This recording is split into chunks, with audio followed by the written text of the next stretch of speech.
तो भाई इस वीडियो में मंडे नाइट रॉ की व्यूअरशिप की बात करते हैं कि मंडे नाइट रॉ जो लास्ट इस वीक गुजरा है इसकी व्यूअरशिप कितनी रही है। इस वीक व्यूअरशिप काफ़ी कम रही है, स्टिल इतनी ख़ास नहीं बढ़ी है। अगर आप इसको कंपेयर करेंगे पिछली वीक से तो हाँ थोड़ी बहुत बड़ी हुई है, लेकिन काफ़ी काफ़ी कम है स्टिल।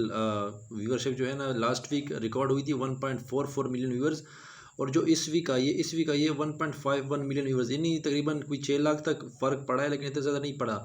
हाँ, अगर आप इसको कंपेयर करेंगे ना फ्राइडे स्मैकडाउन से, तो फ्राइडे स्मैकडाउन की व्यूअरशिप पिछली वीक से इस वीक में अगर आप कंपेयर करेंगे तो कम आई है।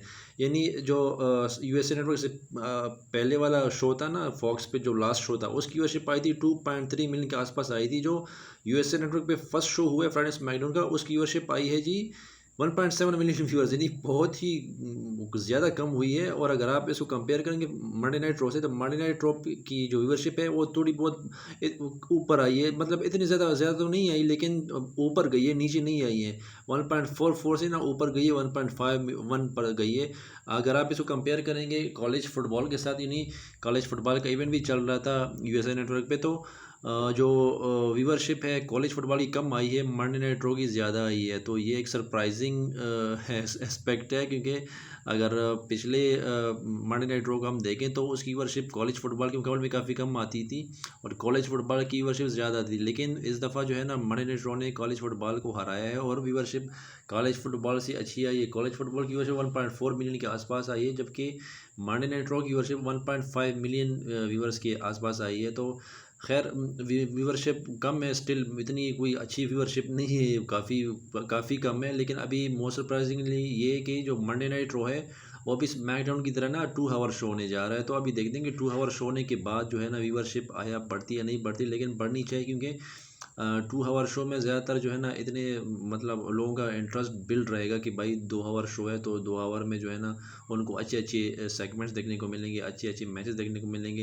यानी जो 3 आवर शो में जो गंद होता था ना उस टाइप का गंद मंडे नाइट रॉ पे दोबारा देखने को नहीं मिलेगा। हाँ, ये जो 2 आवर शो है ना ये टेम्प्रेरी है। जब तक ये जो Monday night raw USA network पे चल रहा है ना, तब ये 2 आवर शो होगा। जैसे ही ये नेटफ्लिक्स पे चला जाएगा मंडे नाइट रॉ, तो बैक स्विच कर जाएगा again from 2 hours to 3 hours. जो यूएसए नेटवर्क है इस पे दोनों शोज चलेंगे 31 दिसंबर 2024 तक। फ्राइडे नाइट स्मैकडाउन और मंडे नाइट रॉ दोनों 2 आवर शो होंगे, जबकि जनवरी 2025 से जो मंडे नाइट रॉ है वो चला जाएगा नेटफ्लिक्स पे, और नेटफ्लिक्स पे फिर जो है ना 3 आवर शो होगा मंडे नाइट रॉ। और जो फ्राइडे स्मैकडाउन है ये तो खैर काफ़ी लंबा कॉन्ट्रैक्ट सा है ना यूएसए नेटवर्क का, 2029 तक है। तो ये कंटिन्यूसली ये 2 आवर शो रहेगा फ्राइडे स्मैकडाउन। हालांकि जो मंडे नाइट रॉ था इतना बुरा नहीं था। सीएम पंक आए थे, उन्होंने कहा था कि भाई लोग सवाल कर रहे हैं कि यार मैं बुढ़ा हो गया हूँ तो मैं कब रिटायरमेंट करूँगा, कौन सा मेरा आखिरी मैच होगा। तो उन्होंने कहा कि भाई मेरा जब आखिरी मैच होगा तो सबको पता चलेगा।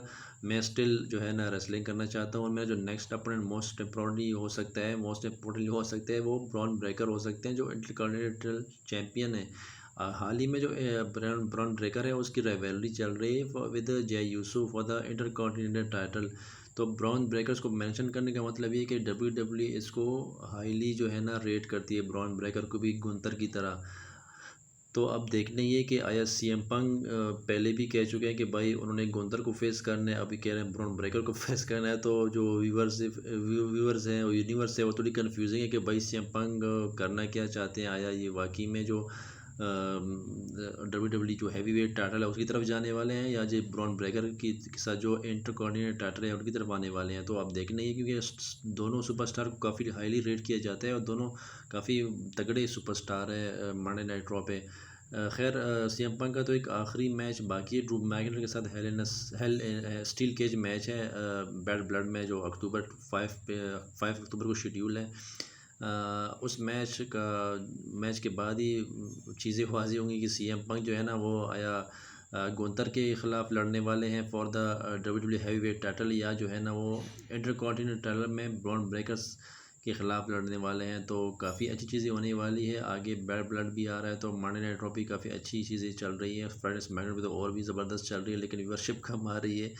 व्यूअरशिप कम आने की मेन वजह वो मैंने लास्ट वीडियो में भी बात की थी कि यूएसए नेटवर्क जो है ना थोड़े कम कम जगहों पे अवेलेबल है, क्योंकि केबल पे आता है तो हर जगह अवेलेबल नहीं, इसकी वजह से व्यूअरशिप कम आई, कम कम लोग देखते हैं फ्राइडे स्मैकडाउन की। जो फॉक्स था, फॉक्स हर जगह अवेलेबल था यूएस में, तो इसलिए उनकी व्यूअरशिप ज़्यादा आती थी। तो अब देखने हैं कि जो मंडे नाइट रॉ इसको कैसी रेट करती है। डब्ल्यू की व्यूअरशिप इतनी ज़्यादा तो नहीं है खैर, लेकिन थोड़ी बहुत ऊपर जा रही है, अच्छी चीज़ है डब्ल्यू के लिए। अच्छा, दूसरी बात करते हैं जी जिमी यूसो के बारे में कि उनका रिटर्न बताया जा रहा था कि उनका रिटर्न हो सकता है फ्राइडे स्मैकडाउन पे, और वो उसको टीम में शामिल किया जा सकता है रोमन रेंस की टीम में, लेकिन उनको स्टिल इंजरी है और इंजरी से स्टिल रिकवर नहीं हुई। इस वजह से उनका जो रिटर्न है ना वो for the time being delay है, वो इतना जल्दी वापस नहीं आने वाले हैं।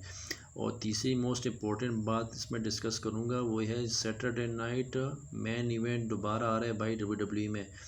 अभी स्टिल डब्ल्यू के कुछ जो एनालिस्ट थे वो कह रहे थे कि जो सैटरडे नाइट मेन इवेंट है वो डिसकंटिन्यू हुआ था डब्ल्यू का, वो अब दोबारा से आने वाला है। और दोबारा कब से आने वाला है? जो पहला सैटरडे नाइट मेन इवेंट होगा वो 14 दिसंबर 2024 को होने जा रहा है न्यूयॉर्क में। तो ये फर्स्ट शो होगा सैटरडे नाइट मेन इवेंट का, क्योंकि काफ़ी लंबे टाइम बाद वो वापस आ रहा है। तो अब देखने है कि इसमें डब्ल्यू कौन सी मैचेस रखती है, क्योंकि सैटरडे नाइट भी काफ़ी अच्छा इवेंट चल रहा था पास्ट में। तो न्यूयॉर्क में पहला Saturday night main event schedule है डब्ल्यू का। तो अब देखने ही कि वहाँ पे कौन से मैचेस रखते हैं, और डब्ल्यू ने खुद भी इस बात की तायद की है कि भाई ये बिल्कुल ठीक सच है, और Saturday night full main event जो है ना वापस आ रहा है डब्ल्यू का दिसंबर। खैर अभी तो सितंबर चल रहा है, दिसंबर में, लेकिन अच्छी चीज़ है डब्ल्यू की मेन इवेंट वापस आ रहे हैं। और शेमस के बारे में डिटेल है कि भाई शेमस का जो कॉन्ट्रैक्ट है ना डब्ल्यू का, वो जो है ना रीसाइन हो गया है। तो जो शेमस का जो कॉन्ट्रैक्ट था ना डब्ल्यू के साथ, वो खैर काफ़ी टाइम से वो गायब थे, लेकिन अभी तकरीबन महीने 2 महीने पहले वो डब्ल्यू में उसका रिटर्न हमें देखने को मिला था। तो हाँ, उसके बाद जो उनका कॉन्ट्रैक्ट है ना, उनका कॉन्ट्रैक्ट बढ़ गया, यानी कॉन्ट्रैक्ट जो उनका साइन था डब्ल्यू के पास वो और भी एक्सटेंड हो गया। अब इनकी ड्यूरेशन तो नहीं बताई गई कि आया कितना कॉन्ट्रैक्ट आया, 5 साल है, 7 साल है, 10 साल है, लेकिन जो शेमस का कॉन्ट्रैक्ट है स्टिल जो डब्ल्यू के पास उसका वो एक्सटेंड हो गया है। और जो केविन ओवेंस के कॉन्ट्रैक्ट है उसके बारे में स्टिल न्यूज़ अननोन है कि भाई उसका कॉन्ट्रैक्ट एक्सटेंड हुआ है या नहीं हुआ, लेकिन उसका कॉन्ट्रैक्ट भी तकरीबन एक्सपायर होने वाला है विद इन 2 मंथ्स 3 मंथ्स में उनका कॉन्ट्रैक्ट भी एक्सपायर हो जाएगा।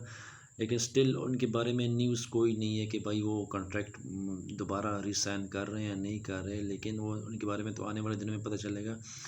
केविन ओवेंस के साथ मैं कहूँगा कि उनके साथ नाइंसाफ़ी हुई है काफ़ी, क्योंकि उनको इतना टाइटल रन नहीं दिया गया है। जो सबसे पहले यूनिवर्सल चैम्पियन बने थे फिन बैलर इंजर्ड हो गए थे, तो उसके बाद जो है ना Kevin Owens first universal champion थे।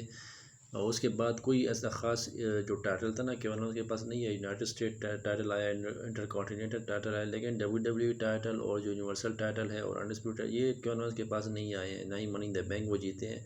मैं वैसे इस दफ़ा सोच रहा था कि मनी इन द बैंक जो है ना केविन ओवेंस जीतेंगे, लेकिन डब्ल्यू स्टिल शायद इसका इंतज़ार कर रही है कि केविन ओवेंस के लिए शायद बेस्ट प्लान है डब्ल्यू में फॉर द फ्यूचर।